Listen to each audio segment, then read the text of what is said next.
Coming up. By Jove, I've got it! I love this as a script. Mummy, that man's doing a poo. I'm a good girl, Sam. That was a lot softer than I was expecting from that build-up. Big subjects. Well, neither of them are a million miles away. Of course it does, yeah. It's a bit much, isn't it, love? A world of possibilities. Yeah, it was a really fun piece to do. Oh, gosh. Put that down. Don't call me the dog, you horrible man. Oh, I like the way you ended that. And now, enjoy the podcast.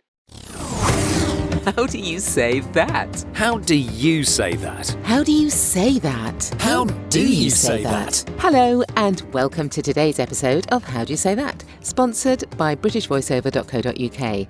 It's the show dedicated to anyone who's ever had to read a script out loud in front of a microphone. Here is my... Why are you laughing? Why are you laughing before you've even introduced me? I'm sorry. What's my name, Sam? What's my name? You just say my name, it's all good. Here is my co-host, Mark Rice. Hey, we got there. We did. And his fun fact is that he hates ketchup but loves barbecue sauce. And apparently, I'm told, actually, there isn't very much difference between the two. Is there not? I don't like ketchup at all. It's too tomatoey. Isn't that weird? Isn't that weird? It's strange. I mean, you do know me. I am quite strange. Well, my co-host is Sam Boffin, and her fun fact is that she has a passion for mid-20th century glassware. That's very specific, Sam. Isn't it, though? I had to really dig deep for the fun fact this week, guys. But yes, and the reason I thought about it was because now we're recording this on the 31st of October. Halloween. Yeah. This is the day we're recording this particular episode. And I have got myself some mulled wine for later. Oh, nice. Yes. And I got out some gorgeous glasses. And I suddenly thought, look at all these gorgeous glasses that they really only come out, the glassware only really comes out in the winter months. It's all, not the stuff I'm using this evening, but I suddenly saw at the back of the cupboard that it's all this kind of glass with lots of different colours and sort of, it's gorgeous. It's gorgeous. Well, of course, we also have a special guest, and this week, shaking her tail feathers at us, it's Sara Starling. Hello, Sara. Welcome to the show. Hello. It's very lovely to be here. Sara is a versatile, intuitive voiceover artist with a whole clutch of awards under her feathers. Oh, I like that. And a voice that makes you feel as though all's well in the world. I absolutely agree with that. Agreed, absolutely. Absolutely, all's well in the world. Sara has been voicing for 3 decades, starting her career at the BBC as a radio studio manager in the days when razors and sticky tape were all the rage. I remember it well. And then she became a BBC radio continuity announcer, newsreader and presentation director, pressing a lot of buttons along the way. Oh, I know that job. That's exactly what I did in TV, Sara. Yeah, well, I did do it in TV as well. Did you? Most of the time. We yeah, started in radio, together. went to TV, went back to radio. Well, since 2006, Sarah's been voicing worldwide from her studio across all kinds of genres, from commercials to corporates, promos to fiendishly complex medical narration and lots of fun-filled animation as well. She will work for anyone. Well, anyone who is anyone, should I say. You know, Netflix, ITV, PepsiCo, Boots, Ocado, Sky Kids, you know, and so on. So not just anyone then, Sara. She's a tart, basically. Aren't we all, love, aren't we all? Have you got a fun fact for us? I have got a fun fact for you. I met my husband in a radio studio many years ago now, creating sound effects for Fungus the Bogeyman. Very, very romantic, I must tell you. Yeah. He was turning the bicycle wheel, and I was squelching a hot water bottle filled with flour and water paste to make the sound of Fungus farting as he rode his bike. Oh, it was love. Wow. You know? What can I say? So you did Foley as well as all the other things Yes. you did. That's Yes. so exciting. I love that. Amazing. Yeah. Well, I'm not sure we've got any farting noises in the scripts today, but you never know. You never There's know. time. There is time. Let's have a look at our first script of the show and ask, how do you say that? How do you say that? So this is a script, a little bit of a script that I chose, especially because Sara was coming on today. Excellent. Because I thought she would enjoy it. So tell us a little bit about it. Where's it from? You know, in honour of Sara, this is a little piece that is from Ealing Film Studios.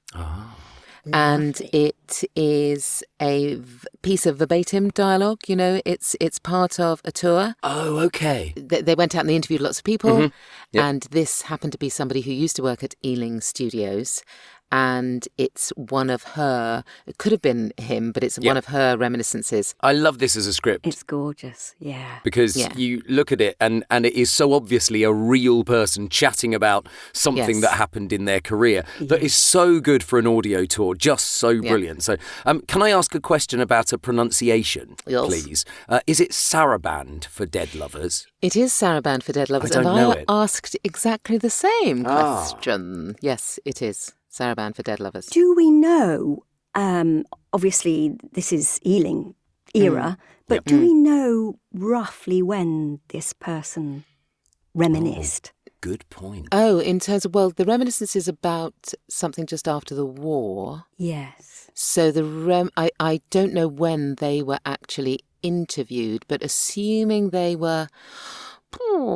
they must have been, they must be quite elderly or not around now, I would suspect. Okay. Okay. I suppose you would do it in the style of, I suppose, certainly I did it. I did it in the style of post-war. Yes, that's what I did it in a sort of 50s. Wow. That's adding a whole new thing to it. Okay. All right. So maybe a bit more clipped than otherwise okay. Not necessarily, though. No, indeed. Okay. All right, here we go then. I don't often get foxed, but I came mighty close on Sarabande for Dead Lovers. Now, the filming was done in Prague, and there's a scene in it, the retreat from the war. Now, to have a retreat, you need an army, and when you have an army, that means 300 extras.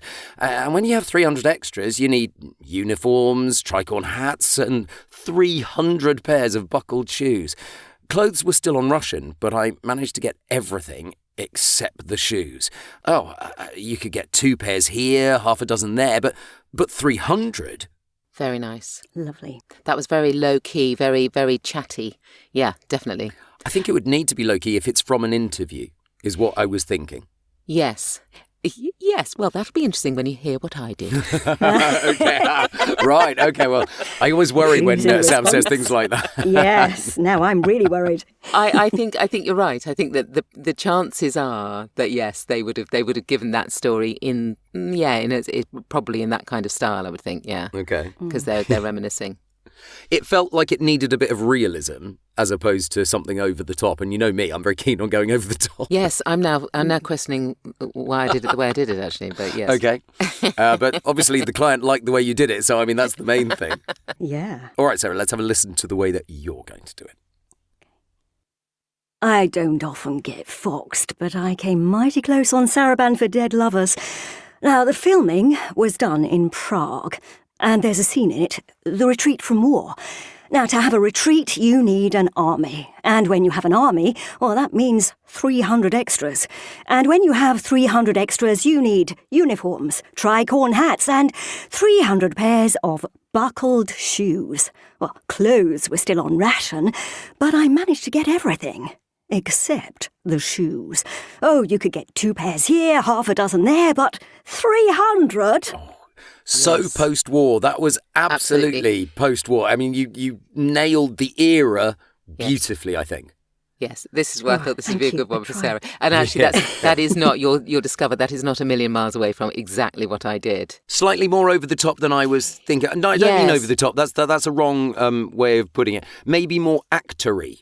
Well, perhaps. I think what you managed to do, Sarah, is you managed to tell the story with all the kind of drama. Yes. So this, I think it was like this was her set piece almost. That she's told this story. She's told this story over and over. And this is her moment to tell. I felt she enjoyed it just from the writing. Yes. Yeah. Yes. So maybe I was a bit too low-key in that respect then. But the way you approached it, Mark, is often the way we do approach those sort of things, I think, in that verbatim stuff. It's just that I think because this was a set, it is a story that you feel as though they've told again and again. Yes. And so it's a little bit more, a bit more performed, yeah. And I did look up Sarabande for dead lovers. Did you? And it is very Ealing, and Yes. it is Okay. quite over the Yeah. top. And yes. Yes, and I could sort of imagine, I wonder what sort of costume, what sort of person the costume designer on Sarabande for Dead Lovers would be. Yes. Is that Quite- sort of thing. And maybe someone quite effervescent. A force to be reckoned Yes, with. totally, Yeah. absolutely. All right, Sam, well, give us your rendition, would you? Yes.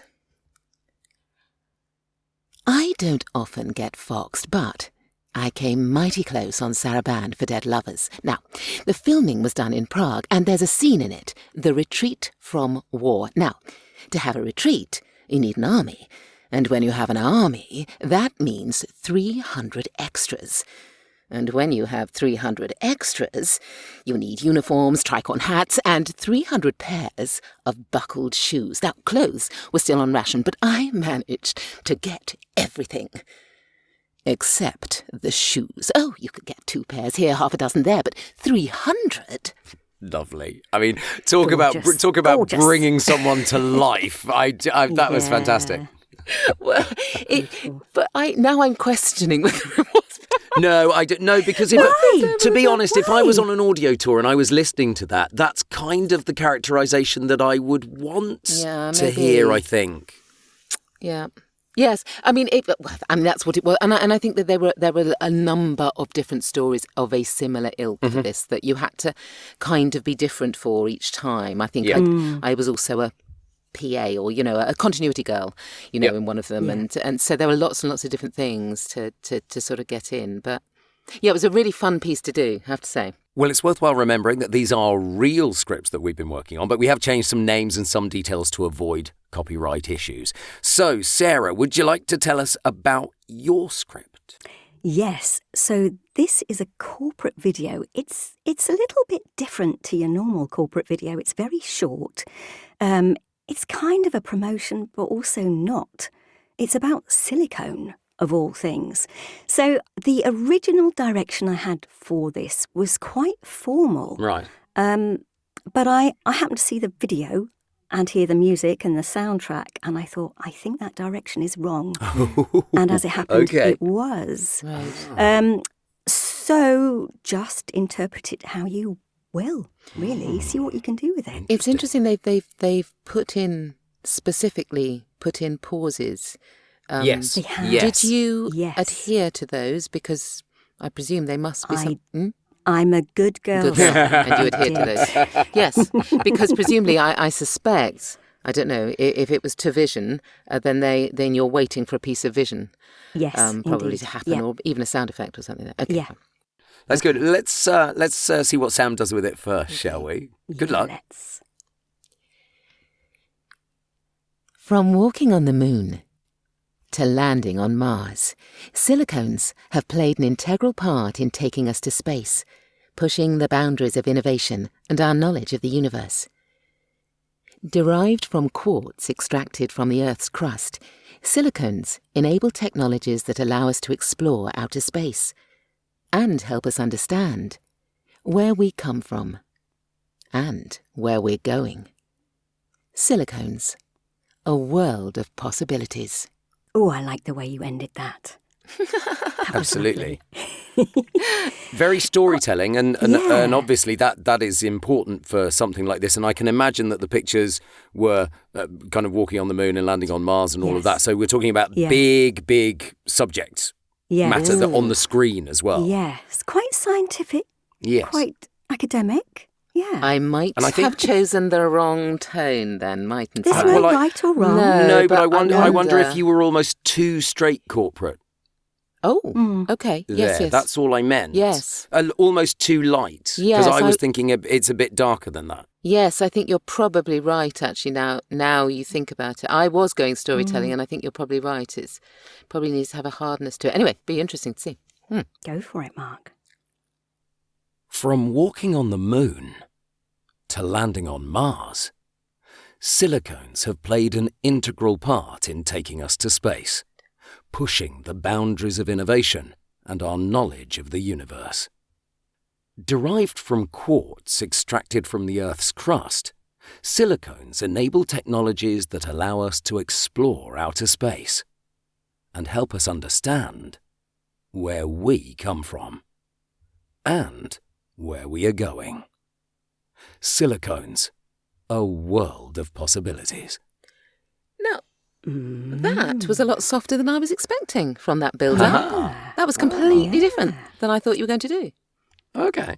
That felt quite good. Yes. It felt slightly presenter-ish, so I think you were channeling a bit of that guy you were talking about. Yeah. Maybe. Of Neil deGrasse. Yeah. Oh. And you said, now, integral. Did I say we're gonna argue about. No, you integral. said integral. I can never work it out, and it's. There are different clients that want it different ways. Okay, so they're both. I think they're both accurate. They're both okay. Yeah. But it just depends on which one you want. Yes, I was going to pick you up on I was that. wrong. And I was, no, not at all. Not at all. Okay. No. Is that a million miles away from what you did, though, Sarah? Well, neither of them are a million miles away, Right. but I did do something slightly different. Oh, she did No. something slightly different. No. I want to know what. Just I love slightly. this. Yeah. Something slightly different. Nice. Good. Okay. From walking on the moon to landing on Mars, silicones have played an integral part in taking us to space, pushing the boundaries of innovation and our knowledge of the universe. Derived from quartz extracted from the Earth's crust, silicones enable technologies that allow us to explore outer space and help us understand where we come from and where we are going. Silicones, a world of possibilities. Nice. You were pushing that a bit harder than I thought you would. Yeah. I loved But that pushed the story. Yeah, no. It worked really well. Because it had that, and this is in the most unstuffy way. It was telling me what I needed to know. It was I was going to use the word teachery, but it wasn't teachery. That was the whole point. It Yes. had I don't know, an expert knowledge about it. Yes, it somehow. did. Yes, I love that. Expert knowledge. And yes, in not a teachery way, No. but it got the information across beautifully. I think if you'd heard the music and Yes.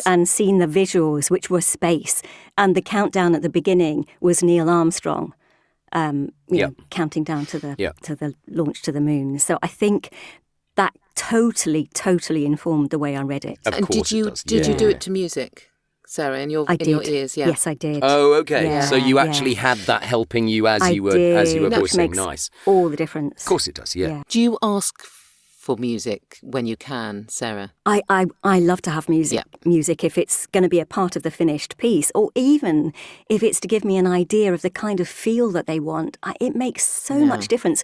We're so familiar with our own voices that sometimes when we feel as though we're pushing, to somebody else we don't sound like we are. Yep. So I think if you can get hold of the music, then absolutely every time. Yes. Yeah. Play, how do you say that? All right then, Sarah. All right then, Sam. Here's the part of the show that mixes it all up a bit, the wildcard section. Yes. Let's see if we can approach these two scripts completely differently. Completely different. Now, this week, I personally, not Mark, but me, I have been very much helped by voice actor Michelle Woods, who sent in a have whole you load now? of wildcard suggestions. I did, and I look back on them and I don't think you did. And I didn't dare tell you that I was going to nick one of hers because I thought maybe he'll nick the same one. So we love you, Michelle. Well, I'm sure I will love you, Michelle, when I finally get to see the list. I wish I'd seen the list. So, Sarah, can you pick one of these scripts Yes. and give Mark a new idea? Interesting. Mark, I would like you to record the silicone script Okay. as a patronising continuity announcer who has their finger shut in the door. Oh my God. Or it's two completely different motivations there. Having That's been true. a continuity announcer, hopefully not a patronising one, for British Forces TV for 20 odd years, it's something that I know. Hopefully not patronising, but you never know. Finger trapped in the door. Okay. You know when you're due to be live on air. Yeah. You know, any second, and you just can't quite get to the mic in time. It's Yeah. kind of that urgency, but patronising. I know it's a lot, Mark, but It's a you lot. can do it. Okay, all right. From walking on the moon to landing on Mars, silicones have played an integral part in taking us to space, pushing the boundaries of innovation and our knowledge of the universe.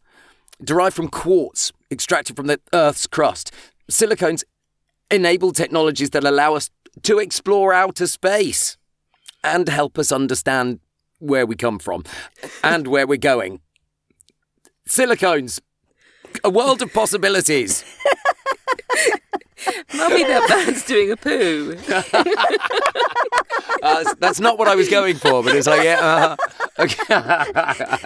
So professional, though, he got through it all. Well, I'm glad that hurting my finger sounds like toileting activities. Oh, my word. But that was good. I actually think you did the patronising great from the derived from quartz. I thought it was really good, really good. I love Obviously, that's in my wheelhouse somewhere. I was actually holding on to my index finger really tightly with the other hand, Oh my just God. to remind myself that was what was going on. So authentic. Yeah. Dear, oh dear. Evans. All right, well, that's quite a difficult one. Okay, Sorry. Sam, you get to suggest one for Sarah now. I dear. do. And thank you, Michelle Woods, for this one. So I would like you to do Eliza Doolittle. But, Okay. and I don't know which one to do. I think I'll be nice and give you the first one because I think that's probably... I mean, it doesn't really matter. I think you could do it for both, either. If it's Eliza Doolittle, can we have the ow? Well, I'd like you to do Eliza Doolittle's transition. Oh, gosh. Okay. You might want to take a moment to work out. I think I might. Yes. Does she transition through it? Well, I think that there comes a point where she discovers that she can say the words beautifully. Okay. I honestly think, because I've asked you to do quite a difficult thing there, I'm going to give you costume designer. I'm going to give you the first Thank one, you. script Okay, one. yeah. Okay. I don't often get foxed, but I came mighty close on Sarabande for Dead Lovers. Now, the filming was done in Prague, and... Oh, no. There's a scene in it, the retreat from war. Now, to have a retreat, you need an army. And when you have an army, that means 300 extras. And when you have 300 extras, you need uniforms, tricorn hats, and 300 pairs of buckled shoes. Clothes were still on ration, but I managed to get everything except the shoes. Oh, you could get 2 pairs here, half a dozen there, but 300, by Jove, I've got it! She has. Well She's done. Got it. That was so good. That was so good. I knew you'd be able to do that, Sarah. That was beautiful. That was a challenge. The transition was great. The transition was absolutely superb. The transition was brilliant because you didn't go straight from one to t'other. You had that lovely little mashed bit in the middle where you were neither one or the other, and then came out the other end and actually even got more and more, more and more clipped. It was very brilliant. Thank you so much. That was Thank lovely. you for the challenge. I honestly didn't know if I could do that. Well, you could. It was gorgeous. All right, Sam, one for you. Yes. I am going to go, and you know me, I quite like archetypal, stereotypical characters, so it doesn't have to Lovely. be. It doesn't have to be, but I would like you to imagine that you are the new landlady of the Queen Vic in EastEnders. Mm-hmm. And I think it's the Sarabande for Dead Lovers thing again, because it's more of a monologue talking Right. about it. But yes, a new landlady of the Queen Vic in EastEnders would be lovely. All right. Well, I suppose I better go East End then. A little bit. A little bit East End. Could be posh landlady. You never know, do you? Right. Okay. Now, I don't often get foxed, but I came mighty close on Sarabande for Dead Lovers. Now listen up, everyone. The filming was done in Prague, and there's a scene in it, the retreat from war. Put that down now. To have a retreat, you need an army. And when you have an army, that means 300 extras. And when you have 300 extras, you need uniforms. That's right, tricorn hats. And 300 pairs of buckled shoes. Now, clothes were still on ration. Come on in, everyone. But I managed to get everything. Except the shoes. Oh, you could get 2 pairs here, up a dozen there, but 300. Get out of my pub. Fabulous. I wondered if you'd get out of my pub somewhere. It's like You lovely, have to lovely, get out of my you pub, otherwise absolutely it's do. not the Queen Vic, is it? I mean, I think you actually mixed an array of existing landladies that we have seen over the years quite beautifully there. You've managed punch-ups before, I think. Yeah. I imagined I was standing behind the bar talking to a lot of people, a lot of different people. But you were Mainly. holding court, and Yeah. that's the key. It's not just East End landlady, is it? It's absolutely someone who is central to her world, Yeah. and she is in charge of that place at that time. And interestingly, I because of the way that you voiced it, I imagined a fug of smoke, which we don't get anymore. Yes, that's true, actually. Yes, that was definitely there. A fog of smoke. Yes. Do you remember that in pubs? Wow. Yeah. That feels like forever ago now. That's how old we are, listeners. I know, absolutely. Everybody, that's... I mean, I sound like I've been smoking woodbines all day. It's because we went to an event last night, Sal, and we clapped and hollered a lot. you seem to have come off better than I did. I think I know my limitations. Whereas I'm still just going for it. Someone has to. So, if you would like to try any of those scripts, all the scripts are in the show notes. So have a go for fun in the comfort of your own booths. Oh, yeah, good idea. And please keep sending or sharing your ideas for wildcards. Thank you, Michelle Woods. I shall go back and I shall have a look at the list. Thank you. We would love to hear from you. Yes, you listener, absolutely. Yes, you. Either DM us on Instagram at HDYST podcast, or you can email us down the traditional route at podcast@britishvoiceover.co.uk. Yes, and now it is question time. And our question this week is... Right, I ask you two lovely voiceovers, what is the average workday like for a voice actor? What? I'm not sure there is an average work day, is there? No. In a word, no. There's no such thing. This is true. Yes, I would say that. I mean, arguably, I go into the booth. If I'm not working on television or I'm not out of my studio, if I'm having a day at my home studio, I will probably get there for 9 a.m. and look through emails, and there is normally something that's popped into my inbox that I will record in that first hour and edit. But then it's kind of doing auditions a bit and paperwork, and there's surprisingly little time in the booth and surprisingly a lot of time in marketing. Yeah. Not what people want to hear, but that's the job, isn't it? And often, in terms of the recording, everything comes in at once. Yeah. Yes, it does. Absolutely. Yeah. There's some kind of inverse law as well. If you're about to go out or go on holiday, everybody wants you right now. Well, it's really funny. While we've been recording, one of my regular clients has emailed me going, it's really, and we, just to let people know, we record in the evening, and someone's just emailed me going, could you do this tonight for us? It's like, oh God, all right then. So there is no average day, I don't think. There isn't. I probably try and create an average day. I mean, I don't ever have an average day, but I tend to, unlike you, Mark, I tend to voice in the afternoons. In my I prefer head, voicing in the afternoons because I think my voice sounds better. Sarah, you went, really? Yes, You're a morning I'm voicer. a morning person. Morning Very voicer. much. Are you a morning person? I think I am a morning person. Okay. Yeah. I mean, I used to Yes. do crazy shifts, and I Yeah. would far prefer the early morning shifts to the late night shifts. Really? Oh, I'm Yeah. completely the other way. Yeah, Are you? and me. I was the opposite. I would like the all-nighters. Yeah, late I at didn't night. mind Oh, yeah. getting to the studio at 11 o'clock at night. No, not me. But that was fine, 11 till 6 in the morning. But I really, really dislike the sort of 6 o'clock in the mornings. I despair with myself sometimes. So I tend to do either admin or coaching. I do often in the morning, and then I tend to do voice work in the afternoon. And the trouble is with that, it always takes a little bit longer than you think it's going to take. Yes, absolutely. Yeah, that's the problem, isn't it? Yeah.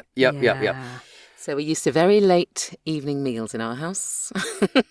And it also depends on where your clients are, doesn't it? Yes. Because sometimes you have to accommodate different time zones. Absolutely. So I've got a lot of people who I will start voicing for them at 8 o'clock, 9 o'clock at night because they're in America and they need it. Nice. They need theirs offset by so many hours. But yeah, so there's not an average day, but I try and get some sort of schedule in there, if you know what I mean. Yeah, yeah. Yeah. And is there anything average about your day, Sarah? Is there anything average? I guess my day is averaged out a little bit by having a dog. So I start my day with a dog walk and I end my day with a dog walk. Oh, how funny. I do my dog walk at lunchtime. Do you? Yeah, I have lunch and then take the dog out after that. The Right. dog. She's looking at me now going, what? Don't call me the dog, you horrible man. You've got a very bouncy dog, haven't you, Sarah? So I have a 1-year-old whippet Oh, my who God. is a I've seen the thief. pictures on Instagram. Yes. Oh, he's very good at he's stealing. beautiful. Okay. He is beautiful. He's a comedian. He really is. I mean, at about 6 months, my husband took him into Waterstones, dog friendly, and Okay. got to the exit to discover that Neville Longbottom had not one, That's my but favourite. 3 pencil cases in his mouth that he had stolen en route. So yeah, he's quite a character. Can you just But back we're up a second? You have called your dog Neville Neville Longbottom. Longbottom. I mean, Doesn't I it, don't Neville think that can go Longbottom. without being commented on. No, I don't think so either. What a fascinating discussion that went from one thing to another to another. It's excellent. Sarah, thank you so much. It's pleasure, been thank an you. absolute joy. I hope you've enjoyed it.